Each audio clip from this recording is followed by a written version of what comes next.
heroes fought and died to give us a chance to start over.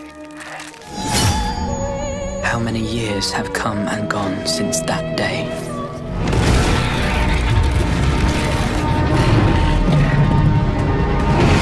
Aye, Captain. Our ship of finding new games is again ready to sail against the shores. Well, this time we're again heading towards some new islands. Don't guess and don't try to read the title as well. We'll just sail into the vast sea and just see what we can find for ourselves. Hey gamers, welcome back to Game Perfection, a passion project by Karmasur Studios. I'm your host, Karma. And Riot, bring that title back for these little Popeyes. The best MMO games for PC, PlayStation, Xbox, Episode 1. Enough introduction, let's dive right into it. Conan Exiles, released on the 8th of May 2018 on PC, Xbox, and PlayStation. First, they took your family and your riches.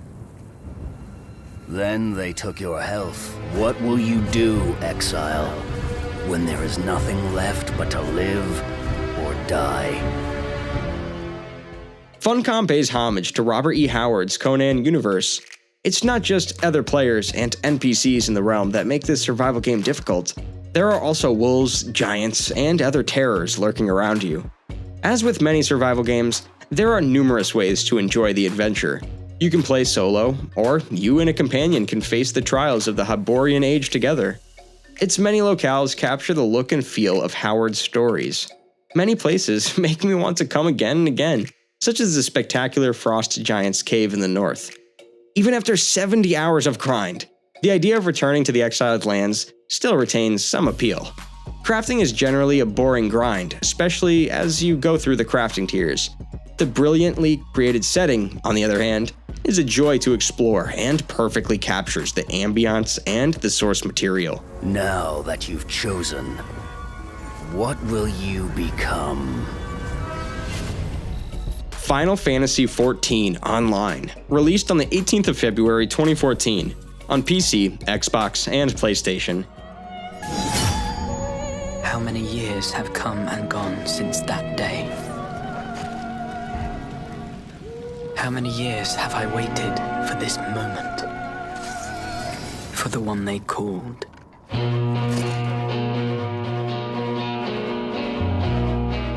This is certainly one of the best Final Fantasy games in the series and one of the best MMORPGs on the market. It's jam-packed with content, featuring a fascinating narrative and amusing side quests. The beloved Square Enix company kept this one multiplayer experience at its core, which distinguishes it from the franchise's largely single-player games. Nonetheless, the game features a well-crafted tale with outstanding dialogue, clever and extremely entertaining gaming systems, fantastic locales, and an absurd amount of information. It also provides you control, making your customized avatar the focal point of the story. While the subscription-based payment model may put some people off, this game is completely unique and delivers what I consider to be the definitive Final Fantasy experience. The game is constantly being updated with new content, seasonal events, and balance updates, and the community is as vibrant as ever. Given its MMORPG format, the game is just as satisfactory as its predecessors and well worth the money.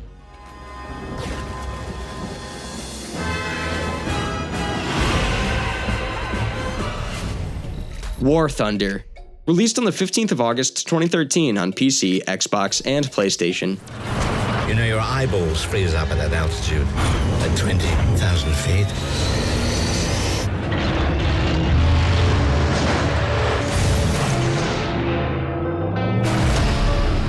At its best, this Gaijin entertainment game is a work of exceptional beauty and grace. When you're in the air, soaring over mountain valleys or Pacific atolls, the game is breathtaking. Taking a plane up into the clouds, when the world beyond your wingtips disappears into fog and mist, chips away your canopy, leads to the most astounding exhilaration and elation when you burst into the bright blue sky. It's as if I'm sitting at the controls of a plane, playing among the peaks and valleys of a cloud formation. This is essentially true when I'm utilizing specialized flight sim equipment, like the Track IR head-to-head tracker and a flight stick. Nonetheless, I enjoyed as I am war with War Thunder's shortcomings. There's nothing else out there that puts you right in the middle of a dogfight. I feel transported as I swoop in behind an opposing jet, drop the crosshairs just above the cockpit, and watch the bullet slope into the structure until it breaks apart like a broken kite.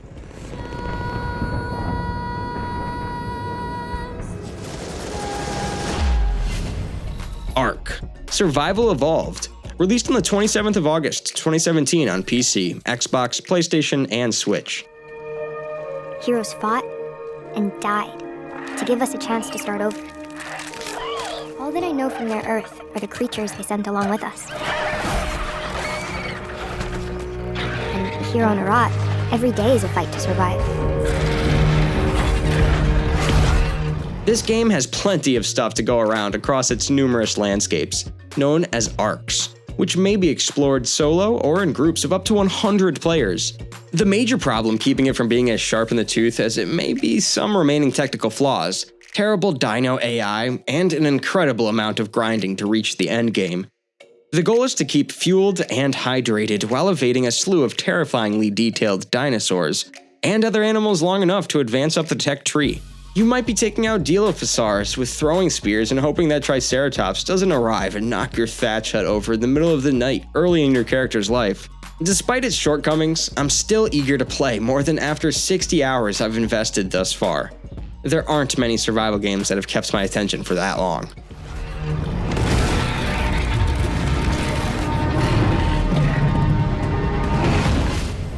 Monster Hunter World, released on the 9th of August, 2018 on PC, Xbox, and PlayStation. I can't leave yet.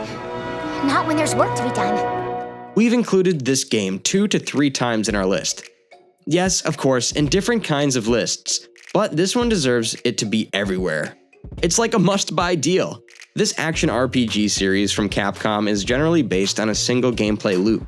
You start with nothing but a shoddy weapon and chainmail on your back, but as you embark on monster hunting quests, you harvest resources from your victims and the environments they live in, use them to make stronger gear, and then use them to take on bigger monsters to gain even more gear. The beauty is in the variety of ways it provides for you to complete that loop. The level of depth and dedication required remains strong, but it's clear that Capcom's goal isn't to attract a casual audience. This is as engrossing and as fantastic a ride as it's ever been. It has a few other recent additions too. You can even try them and they're equally superb.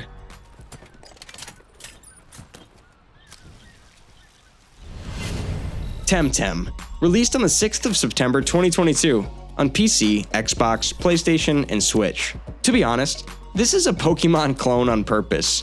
Crema's goal was to create something instantly familiar and accessible to fans of Nintendo's monster collecting JRPG series, while still giving room for some bold new ideas of their own. While wandering, you won't walk on anyone's toes because interaction with other players is confined to messaging, emoting, and hard battles, but the overworld is a vibrant place full of players and their pets.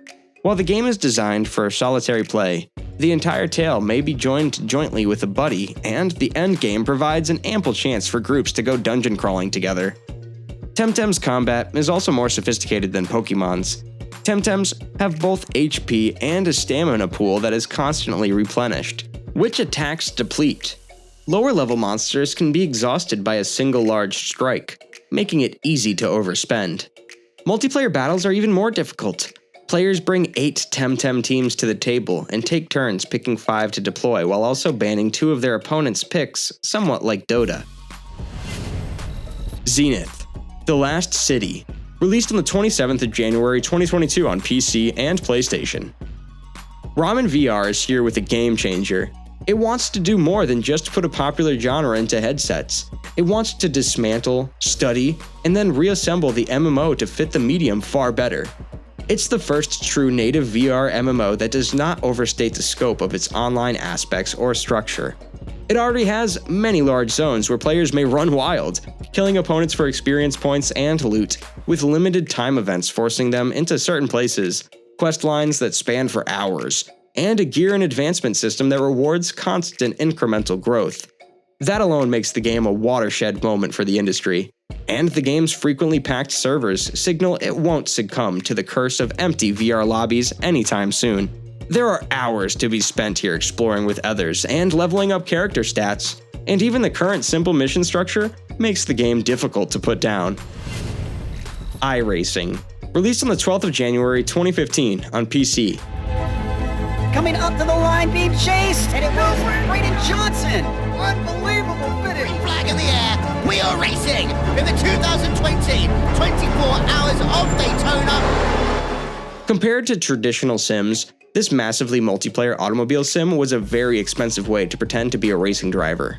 This is still the most serious motorsport recreation available. Every driver is issued a license with a safety grade.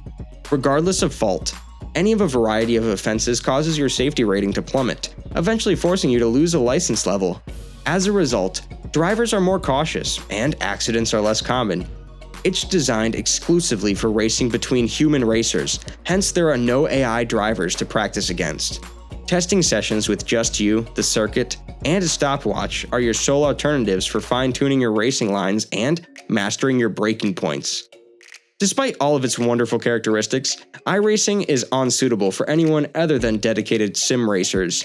The only ones who could afford the expense would also benefit the most from such a specialized community and strong competition.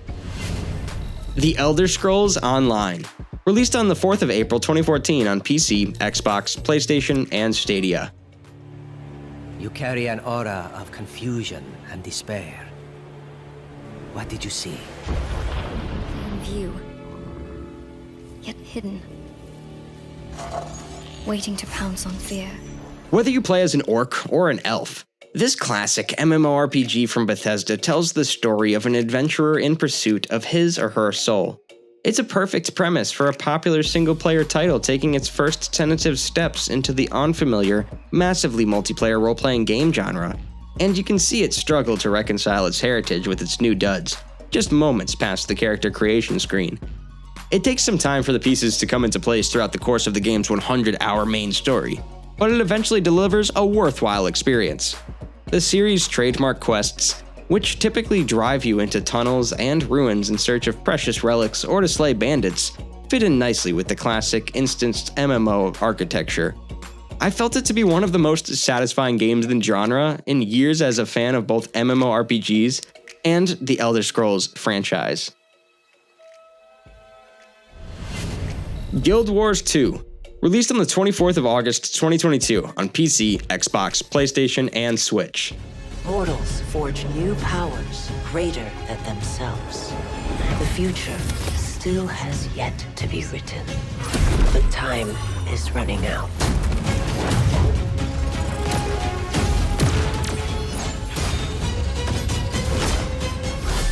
Since the introduction of this expansion pack, I've spent as much time in Guild Wars 2's previous maps as I have in its new Pantheon region. The fact that a new expansion does not overwrite what came before is a unique feature of the game. This is an MMO that has never had its level cap lifted in the 9 years since it was released. Your previous equipment and weaponry are still useful now. In that setting, End of Dragons must not only be good in isolation, but must also weave itself into the broader fabric of the overall endgame through new maps, features, and class specializations. The campaign is the best Guild Wars 2 has ever provided. In general, I like what ArenaNet has done here. The writing has evolved with time, yet it can still appear arch and cynical at times. End of Dragons successfully carves a niche for itself among nearly a decade's worth of maps, events, and endgame challenges in an MMO that has only grown larger and more extensive. So this was it for today, guys. I hope you enjoyed watching the video and found a game from the list that you can play alone. If yes, hit that like button and subscribe to Game Perfection, as we will be bringing more amazing stuff here for you regularly. With that promise, I'll see you soon in the next video. Till then, this was Karma, signing off.